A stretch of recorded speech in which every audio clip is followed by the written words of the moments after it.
Are you looking to take out the Loong Dragons and Wukong and hopefully craft some legendary weapons and gear? Well, that's what we're doing today, and hopefully I can help you out with today's dragon, Black Loong. And before we can claim what's in that shiny chest up there, there's something that we need to take care of first, because, you know, quest lines. So, let's start off by heading back to where we fight the large rat prince and breaking that peculiar looking wall right in the center. Now, I personally suggest headbutting it with the Wandering Wight Spirit, but to each their own.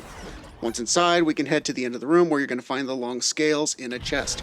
Having these allows us to interact with hidden areas within each chapter and fight different Loong Dragons. We can even go back to chapter 1 to clear that one out as well. So now that we have these, let's head back over to the Rock Crest Flat Shrine, run over to the sandy waterfall up the stairs, and after interacting with it, we'll go through the door to begin our fight. Now, first thing I'd recommend is staying behind him when you can. His attacks are mainly from the front, and he's not the fastest boss by far. You can tell that I'm landing a ton of light combos here and building up those key points. I'm also using the pillar stance as always, and you don't really want to hit him with any heavy attacks until you've filled out all of your key points. Now, all that being said, what he lacks in movement speed, he makes up for in area of effect attacks, including this one where he can stun you, and his ground pound attacks where he sends shockwaves across the arena. You can jump over these if you're feeling froggy, but I have a different cheese for these coming up. And before we get there, we can't ignore the bread and butter cheese of leveling up a Pluck of Many and Immobilize as far as they can go.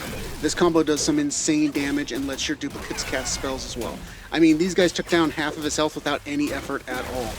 Now back to the shockwave attack.